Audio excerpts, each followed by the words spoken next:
O PCP ganhou à esquerda e o CDS à direita. Marcelo livrou-se de uma dor de cabeça. Costa e Rio, que pensavam da mesma forma, foram ambos derrotados. PSD não soube capitalizar a vontade da maioria. Os críticos chamam-lhe cassete, os comunistas chamam-lhe coerência. A solidez e a disciplina do PCP nem sempre é suficiente para levar o partido à vitória, mas, neste caso, foi eficaz. O PCP não quis, na questão da eutanásia, pôr a geringonça a funcionar, o que atirou a decisão para uma bancada de centro-direita, tendencialmente mais conservadora, a do PSD. Sem grande preocupação com custos eleitorais, junto do eleitorado mais jovem, sempre em risco de fuga para o VIPS, o partido decidiu votar contra a eutanásia, dando conta da fundamentação da decisão. Todos os deputados cumpriram e alegaram que não abdicam da preservação da vida e preferem a dignificação da vida em vida. O PCP tem ainda o mérito de demonstrar que esta não era uma luta entre esquerda e direita. Ao mesmo tempo, foi o único partido de esquerda a vencer esta votação.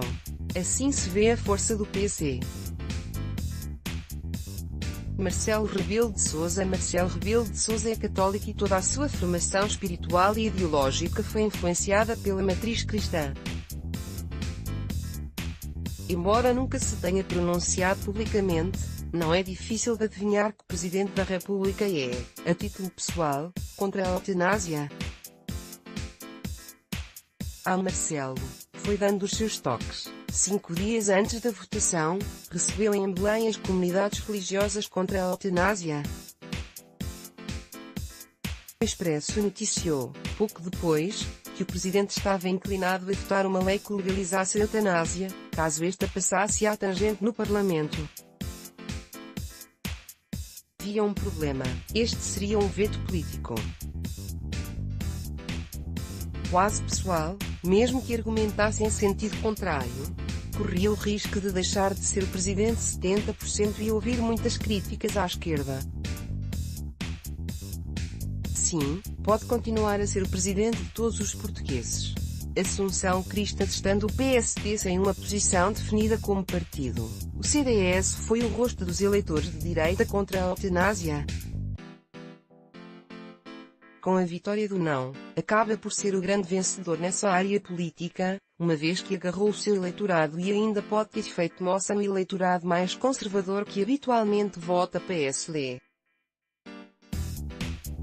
O partido de Rui Rio tem assumido uma posição mais ao centro e o CDS de Cristas está atento aos eleitores que se possam sentir órfãos à direita. Em termos práticos, na votação no hemiciclo, os centristas conseguiram uma proeza em termos de percepção. O PSD contribuiu com 4 vezes mais votos, 82, para que a proposta chumbasse e o CDS apenas com todos os seus 18, mas a ideia que passa é que o vencedor à direita foi o CDS. A Igreja Católica é contra a eutanásia e não teve uma posição neutra. Desde logo, distribuiu 1,5 milhões de panfletos contra a legalização da eutanásia. Na segunda-feira, a véspera da votação, foi a vez de o Cardeal Patriarca de Lisboa, D. Manuel Clemente, apelar aos deputados para votarem pelo não, dizendo que só assim o hemiciclo estaria em sintonia com o que deseja a sociedade. Antes disso, o Bispo do Porto, D. Manuel Linda, já se tinha manifestado publicamente contra a eutanásia.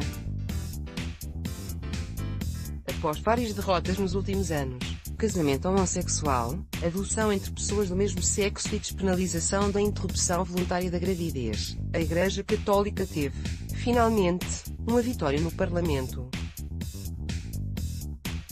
Maria Antónia Almeida Santos no último fim de semana foi anunciada como a próxima porta-voz do PS e dias depois teve uma derrota. Sendo ela o rosto da despenalização da eutanásia, tinha sido a primeira subscritora de uma moção a favor da eutanásia. Há 2 anos, ganharia um grande elan se a lei fosse aprovada. não foi. Diz que não vai deixar de lutar e promete voltar à carga a partir de 2019, mas uma coisa é certa, perdeu a primeira batalha. António Costa, o secretário-geral do PS, fez um congresso, este fim de semana, sobre o legado socialista. Nos ecrãs apareceram aquilo que os socialistas consideram terem sido as grandes conquistas da sociedade nos últimos anos. O suposto José Sócrates apareceu associado ao casamento entre pessoas do mesmo sexo e António Guterres ao rendimento mínimo garantido, atual RSI. A cara de Costa apareceu associada à adoção por casais do mesmo sexo. Ao declarar-se no discurso inicial do Congresso, pela primeira vez, com todas as forças a favor da eutanásia, Costa parecia querer colocar na história a legalização da eutanásia como uma vitória do crestismo.